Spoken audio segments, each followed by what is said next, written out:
Perkenalkan, nama saya Aurelio Muhammad Salim Agung dengan NIM 121230113. Di sini saya akan mempresentasikan review jurnal dengan judul Recent Developments and Future Perspective of Chiral Liquid Chromatography for Food Safety and Quality, yang ditulis oleh Simona Velletti et al. Kemudian untuk jurnalnya itu ada Trends in Analytical Chemistry atau TRAC.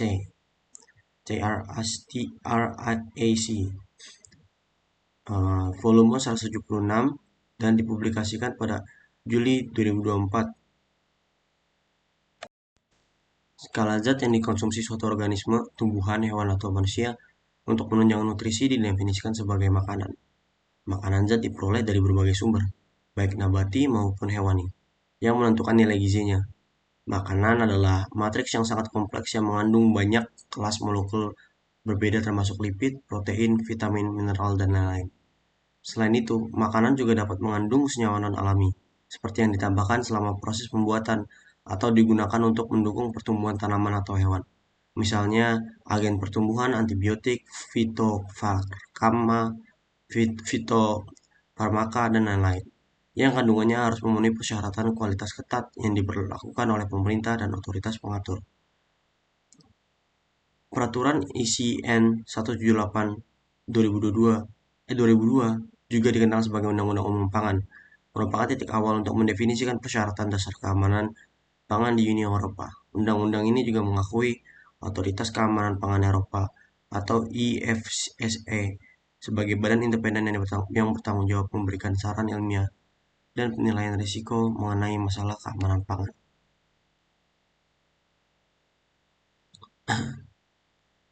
Dari perspektif tersebut, analisis pangan menjadi penting. Selama bertahun-tahun sebagai bidang interdisipliner yang memiliki dampak penting terhadap masyarakat dan perekonomian. Karena berbeda-beda variabel yang bisa mempengaruhi komposisi kimia bahan pangan, dan karena kompleksibilitas matriks pangan, penentuan komposisi suatu produk bisa menjadi sangat menantang. Oleh karena itu, metode analisis yang berbeda saling melengkapi perlu digunakan untuk mendapatkan profil kimia yang lengkap. Kerumitan lain dalam analisis pangan berasal dari kenyataan bahwa sebagian besar senyawa atau seluruh kelas senyawa, baik yang terbentuk secara alami maupun yang sengaja ditambahkan ke dalam makanan, bersifat kiral.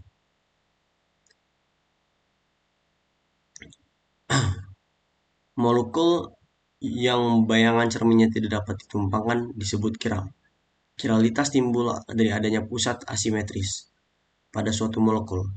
Sering sekali merupakan karbon quaterner dengan 4 substituen berbeda yang menghasilkan dua bentuk molekul yang sama yang tidak dapat ditumpangkan, yang mempunyai sifat kimia fisika yang persis sama tapi interaksinya berbeda dengan bidangnya. Cahaya terpolarisasi atau objek kiral lainnya, lingkungan, spesies, situs, dan lain-lain. Dari sudut pandang biologis, kedua enantiomer dapat berinteraksi secara berbeda dengan molekul reseptor, yang seringkali juga bersifat kiral, sehingga menghasilkan interaksi dan perilaku biologis yang berbeda. Hal ini misalnya dapat berdampak pada bau, rasa, dan bioaktivitas, efek toksik atau manfaat dari molekul tersebut dengan implikasinya penting dalam hal daya jual produk tersebut, bahan pangan dan kesehatan, serta keselamatan konsumen, golongan utama senyawa kiral yang terdapat dalam makanan, kesehatan, serta keselamatan konsumen. Golongan utama senyawa kiral yang terdapat dalam makanan meliputi namun tidak berbatas pada asam amino, gula, protein, vitamin, dan lipid. Namun, selain hal-hal tersebut, semakin relevan untuk mempertimbangkan kelompok kontaminan yang luas yang kandungannya diatur secara ketat oleh Undang-Undang Pangan. Akibatnya, analisis kimia bahan pangan, terutama untuk menilai kirilitas molekuler, menjadi sangat relevan jika menyangkut keamanan dan kualitas pangan. Nilai gizi dan keamanan pangan dapat dipengaruhi oleh berbagai faktor yang terjadi secara alami atau buatan. Perubahan komposisi makanan, misalnya oksidasi, fermentasi, hidrolisis, pembungkusan, pembentukan racun, dapat disebabkan oleh faktor biologis seperti bakteri, ragi, jamur, dan enzim. Sebaliknya, Apabila perubahan pangan haram dilakukan dengan sengaja oleh pelaku usaha pangan untuk mengubah cita rasa dan sifat pangan dengan tujuan memperoleh keuntungan ekonomi, maka hal tersebut merupakan penipuan pangan. Semua tindakan ini dapat berimplikasi pada keselamatan dan kesehatan konsumen. Praktik penipuan lainnya melibatkan pemberian label yang salah pada produk dengan nilai komersial yang tinggi, yang mencakup klaim palsu atas asal atau kualitas unggul. Misalnya nama asal yang dilindungi, PDO, dan indikasi geografis yang dilindungi, PGI, dan denominasi, sehingga menghasilkan keuntungan yang lebih besar bagi para pedagang. Dalam konteks ini, analisis komposisi yang akurat sangat penting untuk menilai asal geografis pangan, yang dapat mempengaruhi kualitas dan nilai ekonomisnya. Oleh karena itu, kebenaran pelabelan pangan dan dokumentasi adalah salah satu caranya untuk memastikan ketelusuran dan kualitas produk pencernaan.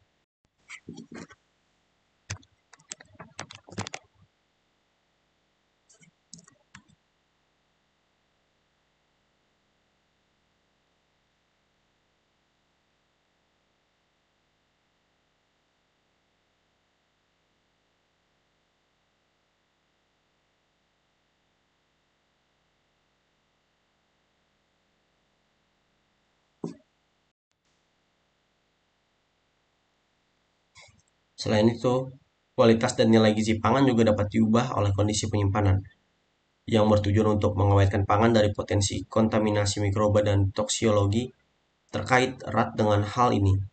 Jenis kemasan juga dapat mempengaruhi kualitas makanan.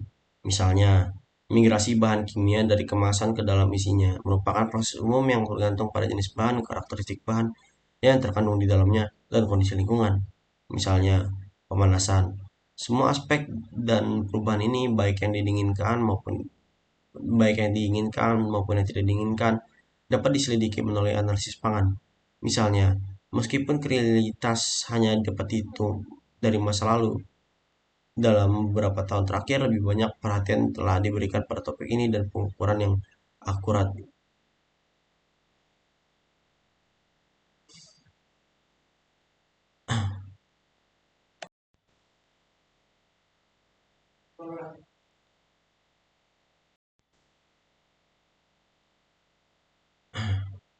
Jadi, teks tersebut tuh membahas tentang pentingnya analisis pangan dari berbagai aspek untuk memastikan keamanan, kualitas, dan keaslian produk makanan ini.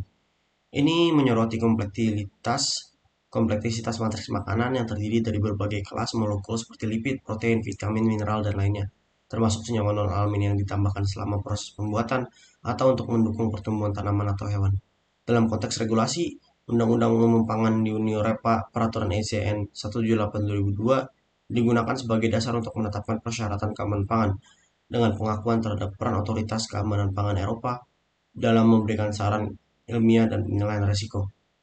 Analisis pangan menjadi semakin penting sebagai bidang interdisipliner karena berbagai variabel yang dapat mempengaruhi komposisi kimia bahan pangan dan kompleksitas matriks pangan.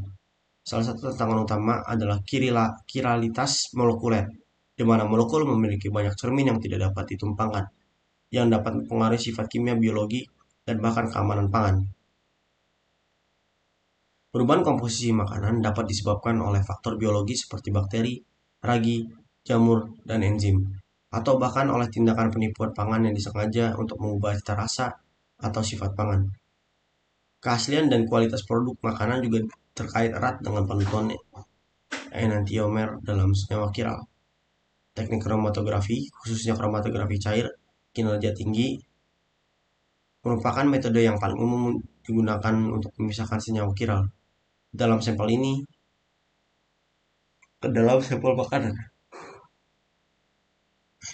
Ini memungkinkan untuk analisis yang akurat terhadap kelebihan enantiomer dalam produk makanan untuk memastikan keaslian, kualitas, dan keselamatan konsumen. Tinjauan ini bertujuan untuk memberikan wawasan tentang pemisahan senyawa kiral dalam analisis makanan dengan fokus pada aplikasi HPLC enantioselektif yang relevan untuk kualitas dan keamanan pangan, dengan harapan untuk memberikan pandangan masa depan di bidang ini.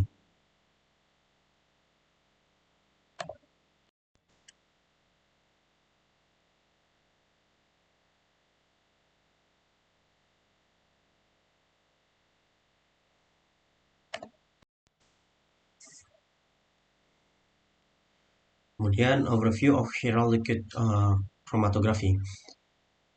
UHPLC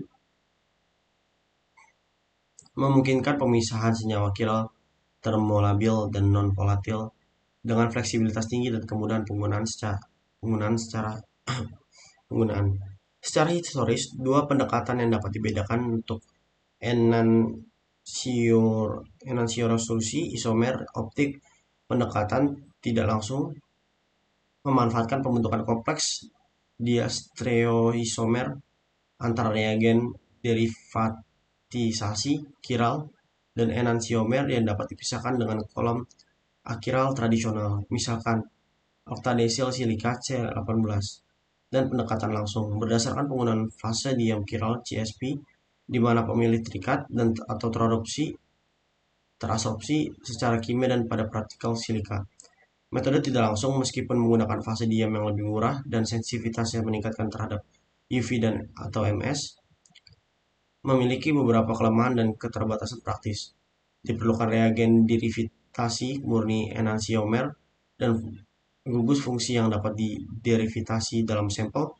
Selain itu, derivatisasi merupakan langkah tambahan yang dapat menimbulkan kemungkinan reaksi samping sehingga menghasilkan pengotor yang tidak diinginkan ke dalam sampel.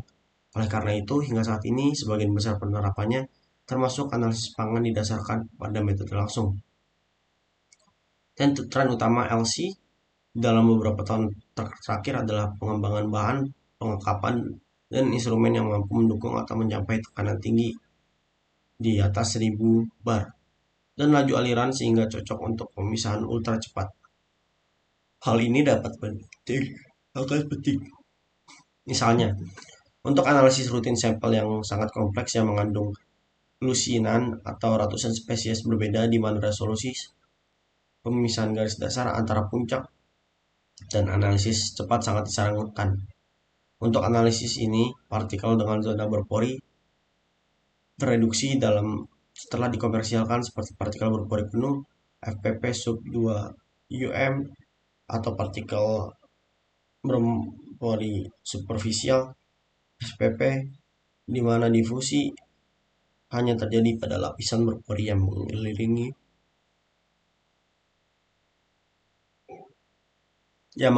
inti berpori. Tren ini juga menarik perhatian dalam bidang pemisahan enantiomer, di mana dibandingkan dengan HPLC, achiral, beberapa penundaan telah dialami karena serangkaian masalah praktis dalam pembuatan partikel chiral, masalah manufaktur, stabilitas partikel dalam jangka panjang, dan kurangnya pemahaman tentang dasar-dasar perpindahan massa di CSP. Meskipun masih banyak pertanyaan yang belum terselesaikan, misalnya bagaimana efisiensi dan enantioselektivitas bergantung pada pembebanan pemilihan chiral ketika absorpsi, deporsi, komposisi fase, gerak, dan suhu, dapat disimpulkan bahwa pemisahan chiral yang cepat dapat dicapai dalam kromatografi chiral.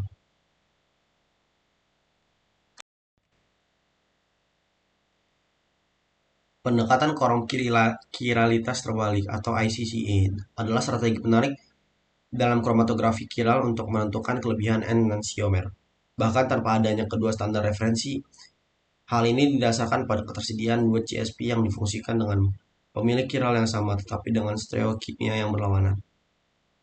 Pendekatan ini dimungkinkan dengan penggunaan penyeleksi chiral sintetik seperti tipe Bickel, yang mana dua versi CP, R, dan SCSP dapat diperoleh dengan menggunakan kolom dengan chiral terbalik ICCA, mengizinkan membalikan urutan elusi senyawa chiral dengan mempertahankan retensi senyawa chiral secara konstan. Prosedur ICCA sangat berguna dalam kasus analisis chiral bahan pangan, di mana tidak adanya standar enantiomer dapat menjadi batasan relevan untuk karakterisasi matriks alami yang benar dan akurat. Salah satu nyawa chiral dalam makanan adalah mikroorganisme seperti ragi dan bakteri yang bertanggung jawab untuk fermentasi komponen makanan tertentu. Senyawa chiral lain yang dapat ditemukan dalam matriks makanan mempunyai efek yang tidak diketahui pada tubuh manusia dan bahkan dapat menimbulkan potensi bahaya bagi konsumen, misalnya residu dan residu kiral atau senyawa aktif secara farmakologis. Di bidang nutrisi hewan dan manusia, dampak kebiasaan makan terhadap kesehatan sebagian besar masih belum diketahui. Oleh karena itu, mempelajari metabolit yang dihasilkan selama pencernaan makanan yang sering kali bersifat kiral dapat memberikan indikasi mengenai efek ini. Oleh karena itu,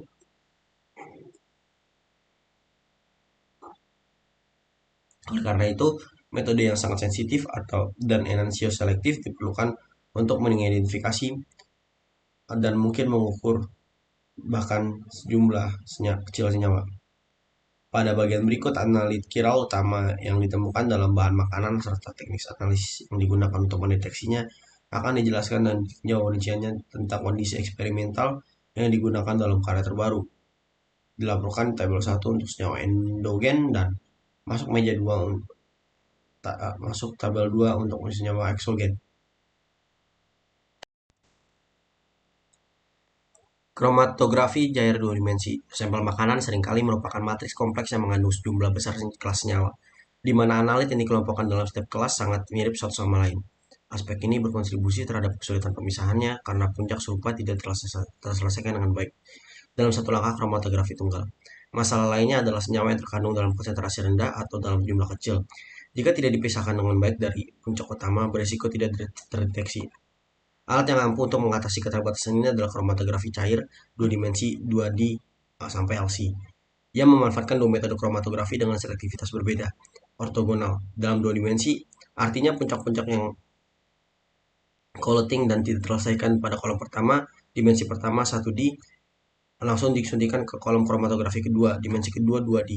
Untuk melakukan hal tersebut, metode yang ditetapkan pada dimensi kedua harus jauh lebih cepat dibandingkan pada dimensi pertama. Pada prinsipnya, kromatografi kiral dapat digunakan pada dua dimensi, namun kenyataannya sangat mudah digunakan pada dimensi kedua.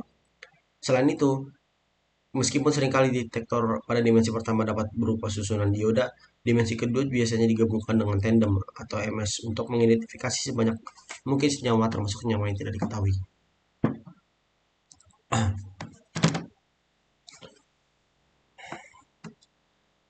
Teks tersebut membahas berbagai aspek terkait analisis senyawa kiral dalam makanan menggunakan teknik kromatografi cair.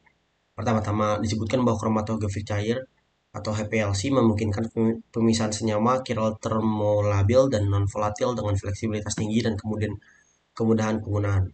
Pendekatan yang umum digunakan dalam analisis kiral adalah menggunakan kolom kromatografi cair yang memiliki pemilih kiral tertentu. Ada dua pendekatan utama, pendekatan tidak langsung dan pendekatan langsung. Pendekatan tidak langsung melibatkan pembentukan kompleks diastereoisomer antar reagen deravitasasi kiral dan enantiomer yang dapat dipisahkan dengan kolom akiral tradisional. Sementara itu, pendekatan langsung menggunakan fase diam kiral atau CSP, di mana pemilihan terikat atau terabsorpsi secara kimia pada partikel silika. Teks kemudian menjelaskan tren terbaru dalam LC, termasuk pengembangan bahan, pengungkapan, dan instrumen yang mendukung atau mencapai tekanan tinggi dan laju aliran tinggi yang diperlukan untuk pemisahan cepat. Partikel dengan zona berpori tereduksi, seperti partikel berpori penuh (FPP), telah dikomersialkan untuk meningkatkan efisiensi pemisahan. Selanjutnya, teks membahas pendekatan kolom kiralitas terbalik, yang memungkinkan penentuan kelebihan enantiomer tanpa adanya standar referensi enantiopure. Pendekatan ini menggunakan dua kolom dengan konfigurasi berlawanan yang disfungsikan dengan pemilihan kiral yang sama tetapi dengan stereokimia yang berlawanan. Teks juga membahas kromatografi cair 2 dimensi 2DLC sebagai alat yang ampuh untuk mengatasi kesulitan pemisahan dalam sampel makanan yang kompleks. 2DLC memanfaatkan dua mode kromatografi dengan selektivitas berbeda, ortogonal, dalam 2 dimensi untuk meningkatkan resolusi dan mendeteksi senyawa yang terkandung dalam konsentrasi rendah atau sejumlah kecil. Secara keseluruhan, teks ini membahas teknik dan pendekatan analisis yang digunakan untuk memisahkan dan mengidentifikasi secara senyawa kiral dalam makanan setelah perkembangan terbaru dalam bidang tersebut. 3. Most Enantioselective HPLC Application for Food Quality and Safety 2020 sampai 2023.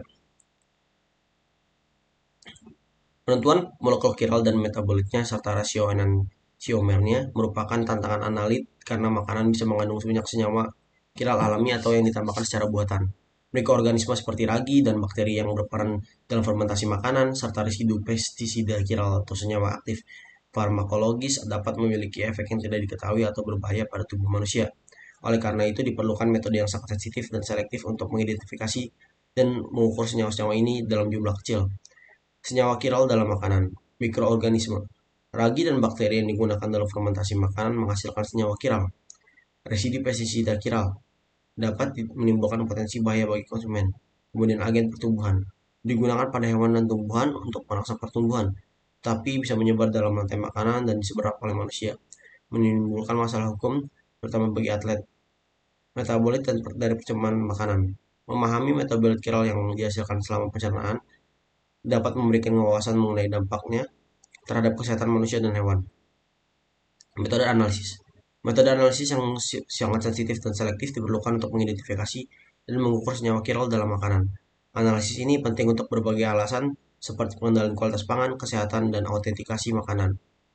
Asam amino, komposisi dan enantiomer. Asam amino adalah senyawa penyusun peptida dan protein.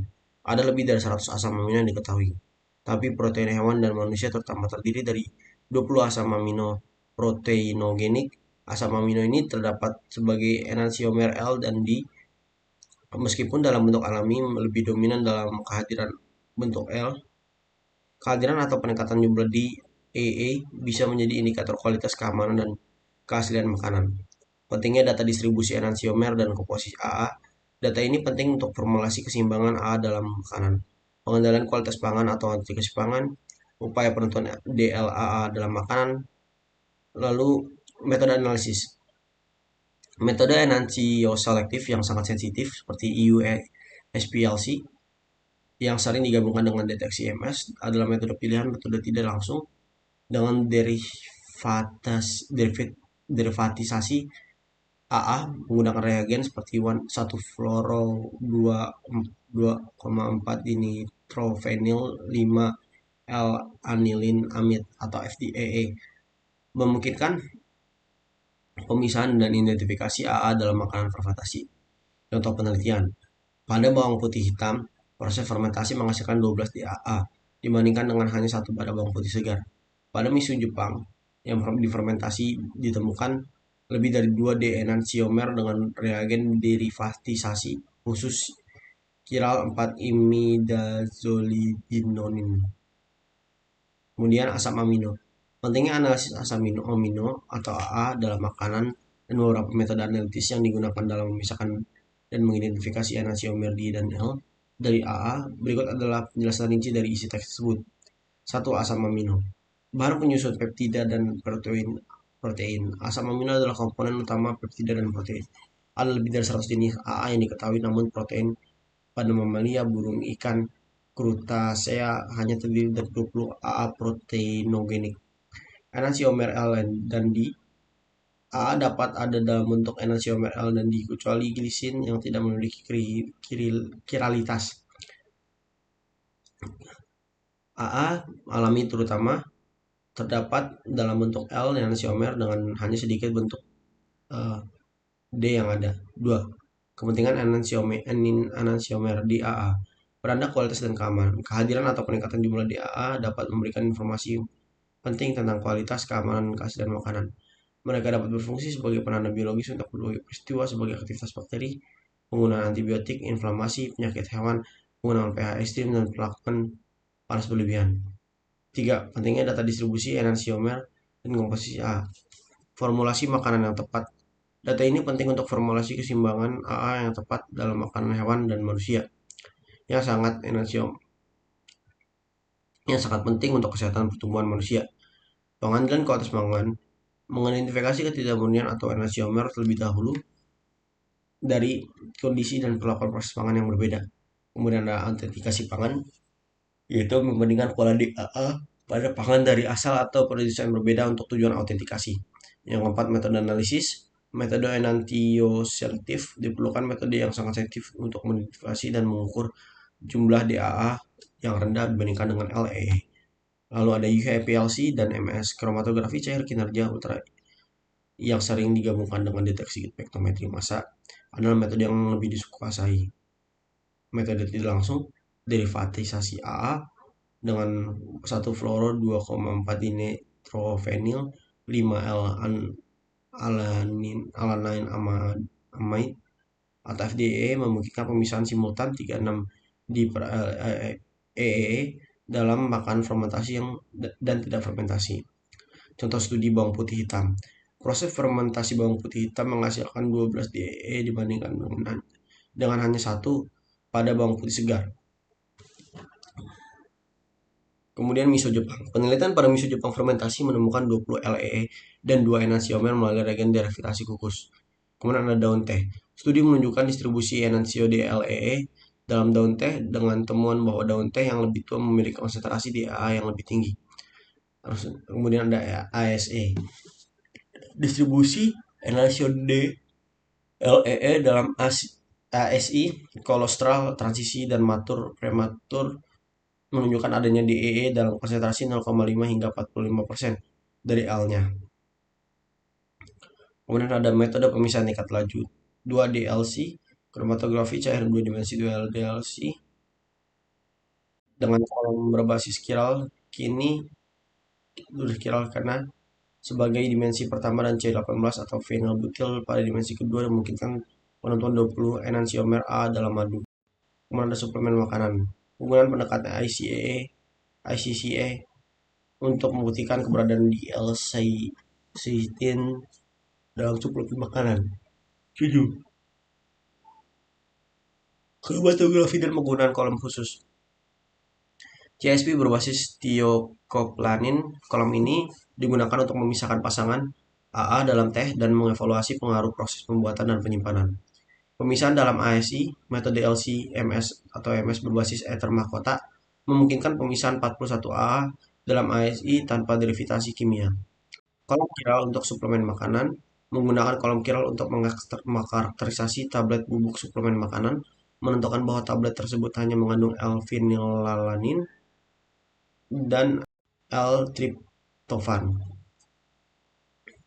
Kesimpulannya, subbab tersebut menekankan pentingnya metode analisis yang canggih dan sensitif untuk memisahkan dan mengidentifikasi enantiomer D dan L dari asam amino dalam berbagai matriks makanan. Ini penting untuk kualitas makanan dan autentikasi makanan, serta untuk memahami dampak proses pengolahan dan penyimpanan makanan terhadap distribusi enantiomik AA. Kemudian ada asam hidroksi dan senyawa penyedap.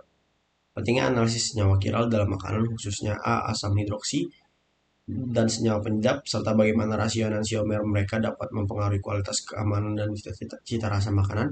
Berikut adalah penjelasan rincian dari teks tersebut. Asam hidroksi, bioaktivitas dan fungsi biokimia. Asam hidroksi memiliki bioaktivitas dan fungsi biokimia yang berbeda, seperti dalam metabolisme energi atau transduksi sinyal.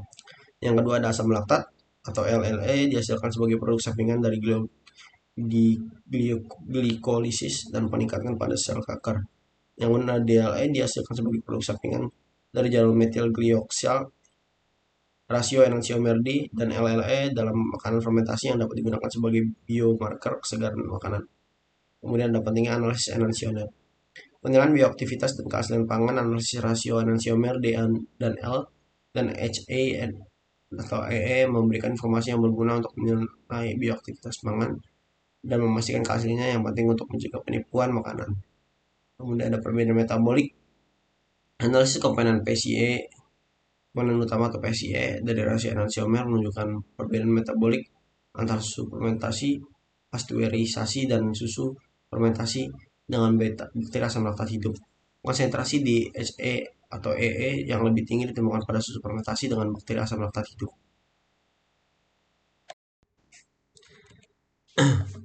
Kemudian ada asam malat MA. Asam malat bertanggung jawab atas rasa asam pada buah dan anggur tertentu. Bentuk L-nya terdapat secara alami pada apel dan anggur, sementara informasi tentang bentuk D-nya masih terbatas. Penggunaan pengasaman. MA digunakan sebagai pengasaman dalam minuman komersial dalam bentuk campuran rasa mat. Menonton chiral DLMA kualitas dan keamanan produk serta memastikan rasa yang enak.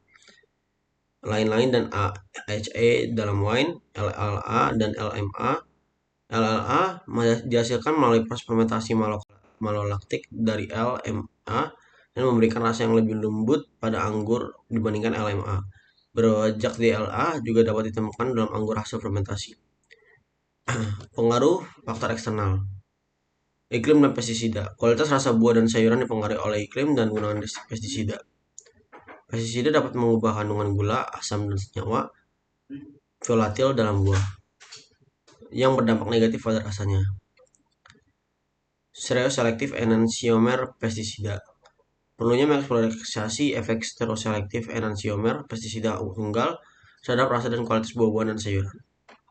Kesimpulannya, subbab ini menekankan pentingnya analisis senyawa kiral, terutama asam hidroksi, dan senyawa penyedap dalam makanan. Analisis ini penting untuk menilai kualitas keamanan dan keaslian makanan, serta mempengaruhi berbagai faktor eksternal terhadap rasa dan aroma makanan. Metode enantioselektif yang sensitif diperlukan untuk memisahkan dan mengidentifikasi enantiomer, memberikan informasi yang berguna untuk berbagai aplikasi dalam industri pangan. Pestisida. Sebab tersebut membahas tentang pestisida yang merupakan senyawa kimia yang digunakan untuk melindungi tanaman dari organisme berbahaya. Pestisida dapat digolongkan menjadi 3 kategori berdasarkan organisme sasarannya: herbisida, fungisida, dan insektisida. Sekitar 30% pestisida komersial bersifat kiral dan menggunakan untuk sebagai campuran rasmat. Namun pada banyak kasus hanya satu enantiomer yang memiliki aktivitas yang diinginkan, sedangkan enantiomer lainnya mungkin tidak aktif atau bahkan beracun. Poin-poin utama. Enantiomer pestisida. Pestisida kiral terdiri dari 2 enantiomer, dimana satu yang biasanya aktif secara biologis, enantiomer lainnya bahkan tidak aktif atau bahkan berbahaya. Pentingnya untuk memantau residu pestisida kiral dalam makanan karena enantiomer yang aktif, yang tidak aktif atau beracun dapat terakumulasi di lingkungan. 2. Metabolisme dan degradasi. Degradasi dan akumulasi pestisida kiral dalam makanan dan minuman perlu diselidiki lebih lanjut dari perspektif enantioselektif.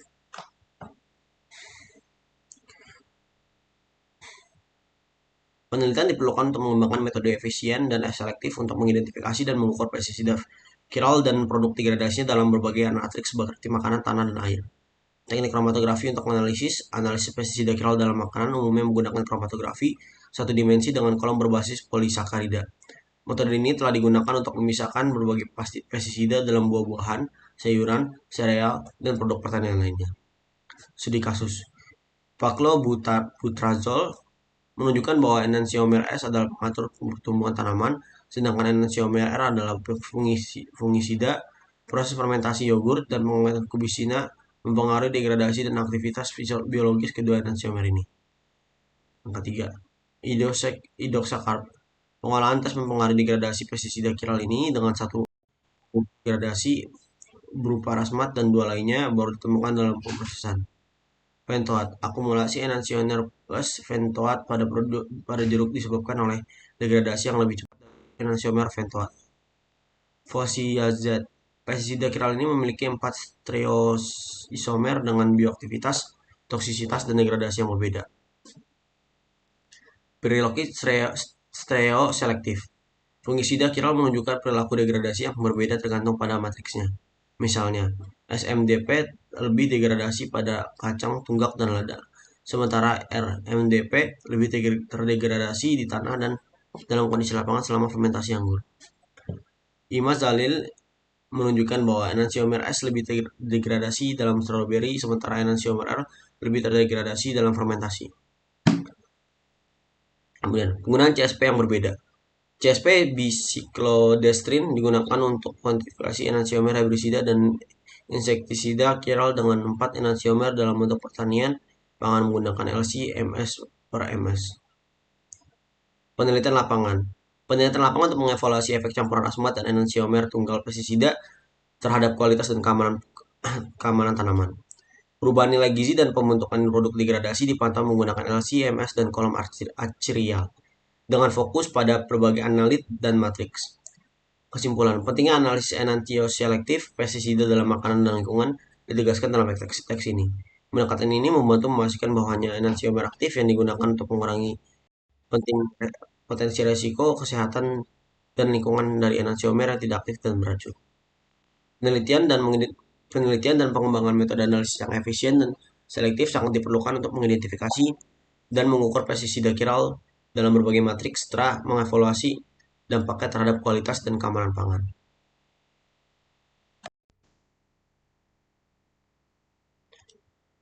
Kemudian ada flavonoid. Subbab tersebut membahas tentang flavonoid yang merupakan subkelompok sekunder polifenol yang banyak ditemukan dalam sayuran dan buah-buahan. Flavonoid telah dipelajari secara luas karena berbagai sifat bioaktifnya.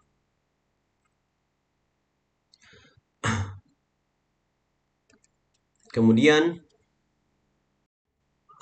flavonoid bermanfaat bagi kesehatan manusia, termasuk aktivitas antioksidan, antitumor, antiinflamasi, dan kardioprotektif. Poin-poin utamanya adalah satu, struktur dan subkelompok flavonoid. Flavonoid memiliki karakter dasar yang dapat diklasifikasikan menjadi beberapa subkelompok berdasarkan posisi hubungan antara cincin B dan C serta ciri struktural cincin C. Subkelompok ini meliputi isoflavon, flavon, flavonol, flavonon, flavonol,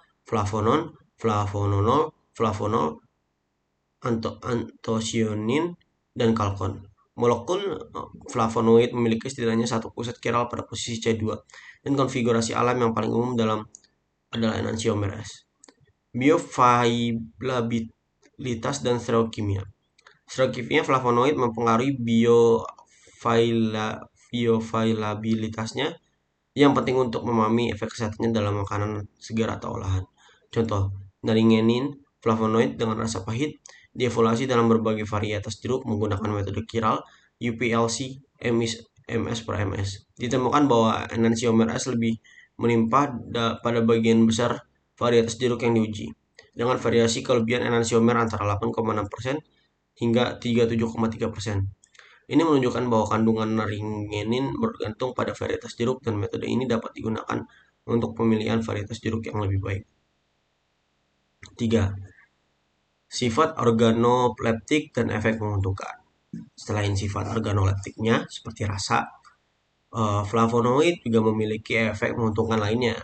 Contoh, penelitian yang dilakukan pada tanaman obat tradisional Tiongkok, yaitu Nisisium, menemukan 14 konstituen fenolik, termasuk turunan stilben dan flavonoid.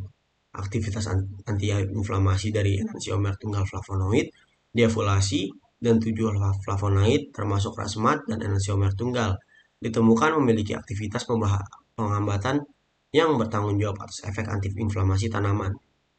Kemudian untuk kesimpulannya, flavonoid adalah senyawa penting dalam sayuran dan buah-buahan yang memiliki berbagai manfaat kesehatan. Struktur chiral dari flavonoid mempengaruhi bioavailabilitas dan aktivitas biologisnya. Yang penting dalam konteks pemilihan varietas tanaman dan pengembangan makanan fungsional. Penelitian terus dilakukan untuk memahami lebih dalam tentang stereokimia dan bioaktivitas flavonoid dalam berbagai matriks makanan dan tanaman obat. Vitamin E. Ringkasan teks tentang vitamin E. Nah, vitamin E dan fungsinya. Vitamin E adalah vitamin yang larut dalam lemak dengan sifat antioksidan, mampu menghentikan penyebar radikal bebas. Nah, bentuk utama vitamin E adalah A tocopherol. Ditemukan dalam minyak nabati, kacang-kacangan, sayuran hijau, telur, dan produk susu. Tapi selain A tocopherol ada juga beta, Y, dan O, theta tocopherol, serta A, B, Y, dan O tocotrienol. Stereoisomer dan bioavailabilitas. Tocopherol memiliki 3 pusat chiral, yang berarti ada 8 stereoisomer. Bentuk alamiah tocopherol memiliki 3 pusat chiral sebagai R-enantiomer. Yang ketiga, sintesis kimia tocopherol menghasilkan campuran sama rak tocopherol yang mengandung ke-8 stereoisomer dalam proporsi yang sama. Penentuan bioavailabilitasnya, vitamin E sulit karena memerlukan pemisahan kiral dari stereoisomer dan A tocopherol dan kuantitatif untuk R, di mana 2 dari 3 pusat kiral adalah R. Lalu untuk penelitian dan metode analisisnya, dua penelitian oleh Gill dan rekannya mengembangkan metode DLC untuk menganalisis stereoisomer tocopherol. Penelitian ini difokuskan pada sampel keju, susu, susu formula, dan susu formula bayi untuk mengevaluasi isomer vitamin E yang tersedia secara hayati dan memastikan kepatuhan terhadap pedoman regulasi. Kolom yang digunakan dalam metode ini adalah Lux Cellulose 1 250 kali 4,6 mm. Nah, metode ini memungkinkan pemisahan dan pengukuran semua bentuk A tocopherol sehingga memungkinkan untuk membedakan antara sumber tocopherol alami dan sintesis. Nah, kesimpulannya, sebab ini menjelaskan pentingnya vitamin E sebagai antioksidan, keberadaan berbagai bentuknya, dan tantangan dalam menentukan bioavailabilitasnya. Metode analisis kiral yang dikembangkan oleh para peneliti memungkinkan pemisahan dan pengukuran berbagai stereoisomer tocopherol yang penting untuk memastikan kualitas dan asal-usul vitamin E dalam produk makanan, terutama susu formula bayi. Kemudian agen pertumbuhan. Teks ini membahas penggunaan B2 agonis, senyawa kiral feniletanolamin sebagai agen pertumbuhan yang digunakan secara ilegal dalam pakan ternak untuk meningkatkan pertumbuhan otot dan mengurangi lemak hewan. Meskipun efektif, penggunaan zat ini berbahaya, tapi bagi kesehatan manusia dan dilarang di banyak negara termasuk Amerika Serikat dan unit Eropa. Lalu untuk penjelasan lebih detailnya, penggunaan dan pada hewan dan manusia, B2 agonis digunakan untuk mengobati penyakit paru-paru pada hewan dan manusia. Zat ini meningkatkan pertumbuhan otot dan mengurangi lemak hewan, sehingga secara ilegal ditambahkan ke dalam pakan ternak. Nah, konsumsi makanan yang mengandung residu B2 agonis dapat menyebabkan masalah kesehatan serius pada manusia, termasuk kematian. Nah, untuk larangan penggunaan, B2 agonis sendiri dalam pakan ternak dilarang di berbagai negara untuk memastikan keamanan pangan dan mencegah adanya residu dalam jaringan hewan yang dikonsumsi manusia. Kemudian doping dan aturan WADA. B2 agonis termasuk dalam zat terlarang oleh Badan Anti WADA. Kehadiran ilegal zat ini dalam daging dapat menyebabkan doping yang tidak disengaja pada atlet. WADA telah menetapkan pengecualian untuk 3 B2 agonis inhalisasi, salbutamol, salmeterol, dan formoterol, dan ambang spesifik dalam urea untuk membedakan penggunaan yang diizinkan dan yang dilarang. Kemudian ada metabolisme dan enantiomer. B2 agonis seringkali disuplai dengan campuran resmat yang menyebabkan kemungkinan metabolisme stereoselektif kedua enantiomer. Lalu penggunaan enantiomer aktif tunggal memungkinkan penggunaan zat ini untuk tujuan doping dan kasus supraterapinya. Nah, kemudian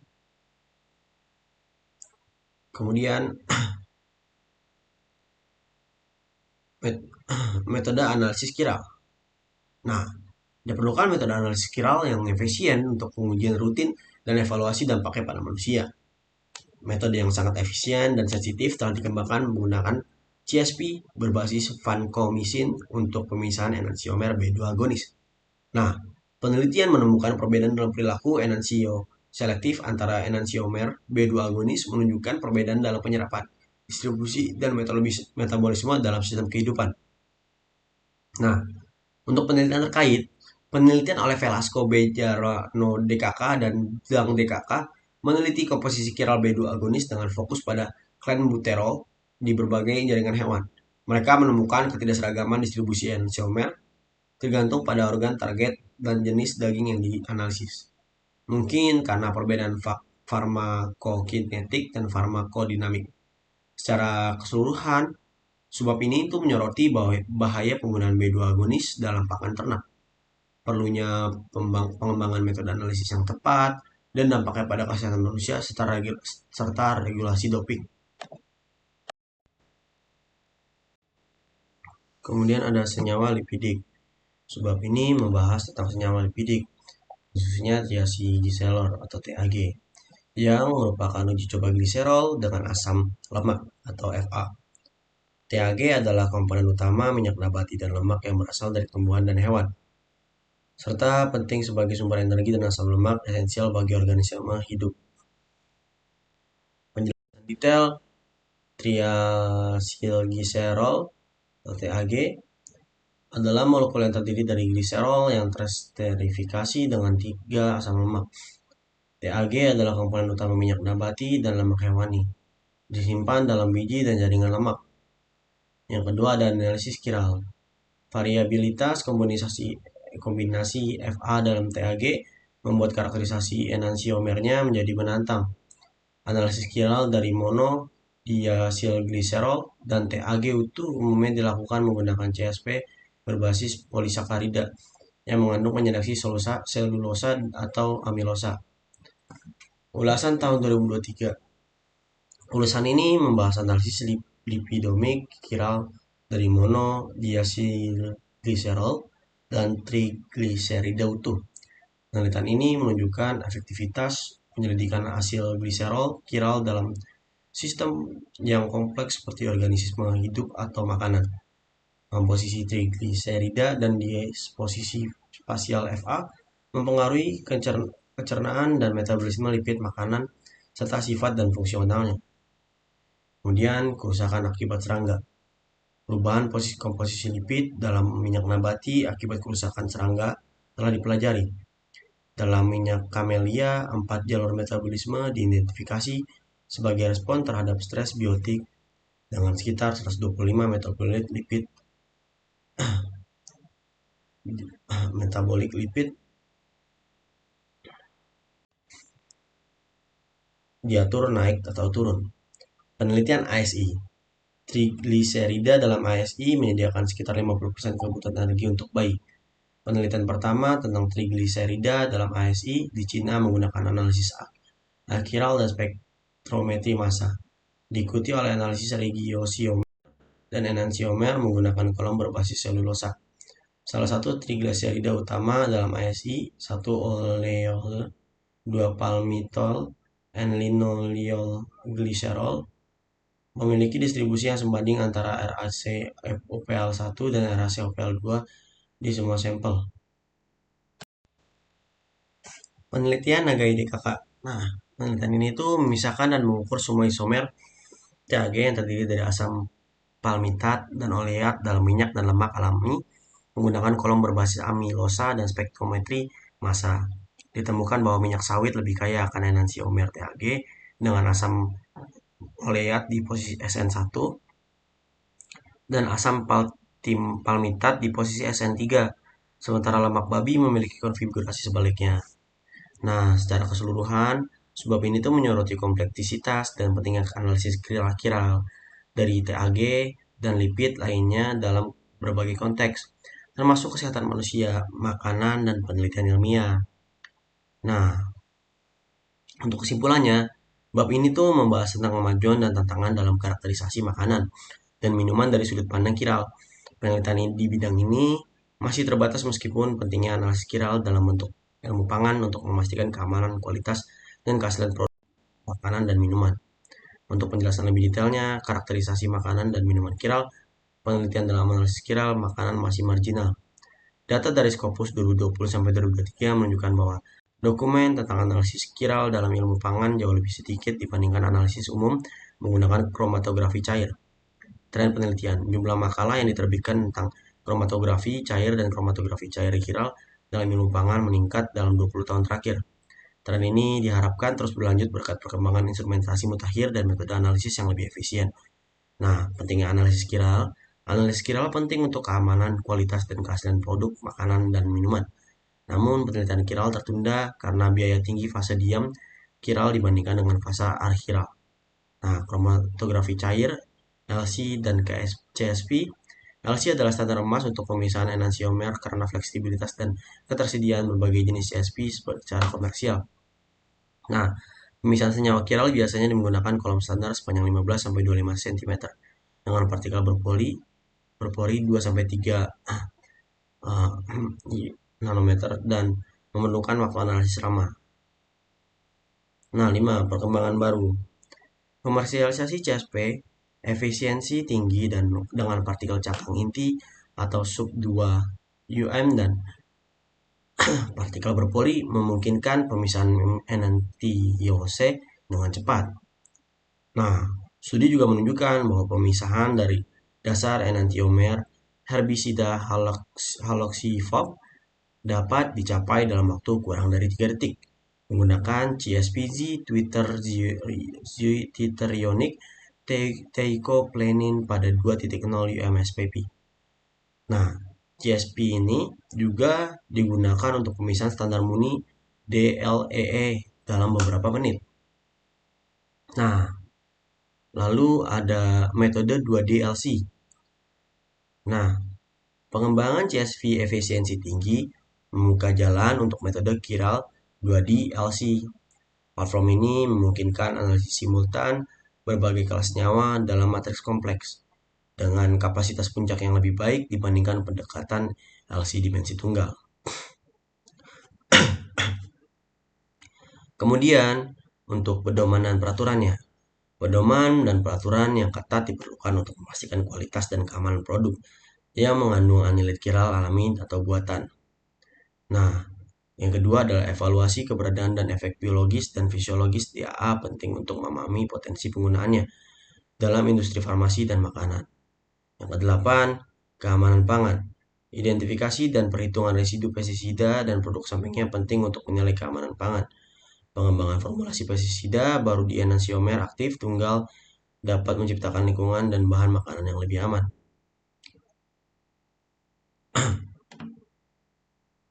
Nah, kemudian untuk pengaruh pengolahan pangan. Pengaruh pengolahan pangan terhadap produk degradasi chiral harus diselidiki untuk meningkatkan metode konservasi dan langkah pengolahan. Dan kemudian yang ke-10 atau yang terakhir itu adalah 10. Metode preparatif. Metode preparatif dapat digunakan untuk mengisolasi pengotor DAA residu pestisida atau enantiomer tidak aktif dalam jumlah yang cukup untuk karakterisasi lebih lanjut. Tidak adanya standar enantiomer murni dan metode analisis chiral yang efisien merupakan keterbatasan besar dalam evaluasi yang tepat terhadap potensi bahaya dan kandungan senyawa aktif. Nah, secara keseluruhan, bab ini tuh menyoroti pentingnya dan tantangan dalam analisis chiral, dalam ilmu pangan, serta perkembangan terbaru dan perspektif masa depan yang dapat meningkatkan pemahaman dan implementasi analisis chiral untuk keamanan dan kualitas makanan. Nah, itu dia review jurnal yang saya bisa presentasikan kali ini. Kurang lebihnya mohon maaf apabila saya ada salah kata atau pada presentasi ini. Terima kasih. Wassalamualaikum warahmatullahi wabarakatuh. Dadah.